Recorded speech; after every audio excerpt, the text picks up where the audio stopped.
They're going to head down this direction all the way down to Legion Park, and when they arrive there, people passing by honking their horns in support. As you see now, what's left is a pile of charred remains. A group of more than 50 protesters has gathered over the last hour. They finished their in-person vote counts last night. A plow just went by a few minutes ago and it's already covered over again. The governor's new orders limit all indoor gatherings to just 10 people. Coming up, why health experts are warning Americans the worst of the coronavirus pandemic has yet to come, despite entering a new year.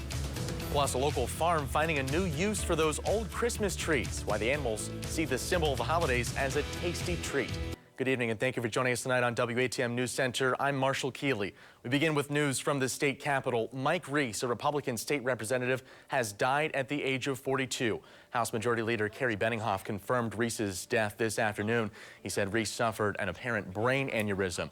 He died this afternoon at Excella Health Westmoreland Hospital in Greensburg.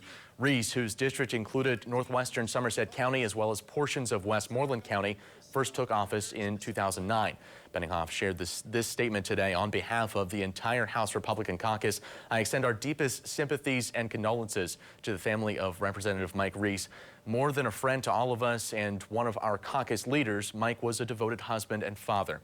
His wife, 3 young children, and extended family are in our thoughts and prayers during this difficult time. Benninghoff went on to say Mike was a model legislator who thoughtfully put his constituents first. His spirit, presence, and counsel will be sorely missed.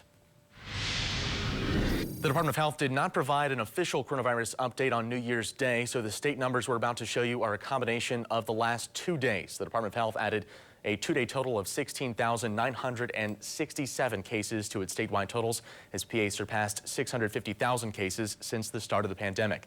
67% of those cases are now considered to be recovered. 236 more COVID-19 related deaths were reported by the Commonwealth in those 2 days, bringing the death toll to 16,239.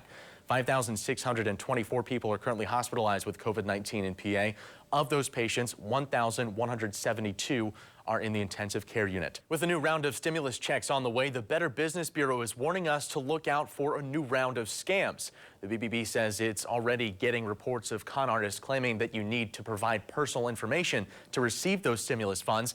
Scammers are contacting people through text messages, email, and robocalls about the new COVID-19 stimulus checks and direct deposits. Consumer advocates say you should not reply to any of these messages. There are no processing fees involved with the stimulus payments, so beware of anyone asking you to pay up front for it. If you have doubts, find the government agency's contact information on their website and contact them directly. A section of Scalp Avenue from the Route 219 interchange to Hostetler Road will remain closed after a pole and wires were knocked down last night during that winter storm and ice that moved through the area. The roadway was closed last night after the pole broke in the 1300 block of Scalp Avenue. Officials say the road will be reopened once that pole and wires can be replaced. No injuries were reported. Josh Fosbrink tells us if there's more ice on the way tonight. Thanks, Josh. Fire destroyed a residence in Bedford County last evening, leaving one family without a home. The blaze began at a home in Broad Top Township late New Year's Day. You're looking at images from the Saxton Volunteer Fire Company, one of several local companies that responded to that blaze. Fire crews say the home was engulfed when they arrived, and the residents had already managed to make it out. You can see the home aglow as crews work to extinguish the blaze here.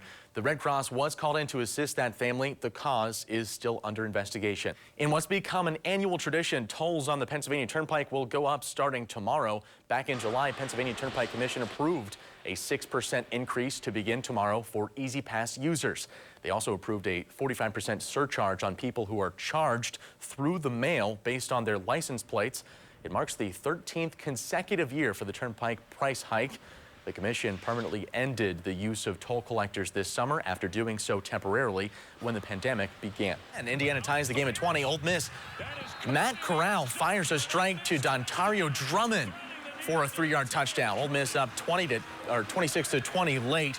Final minutes now. Indiana facing a 4th and long. Jack Tuttle drops back to throw, and the pass will fall harmlessly to the turf.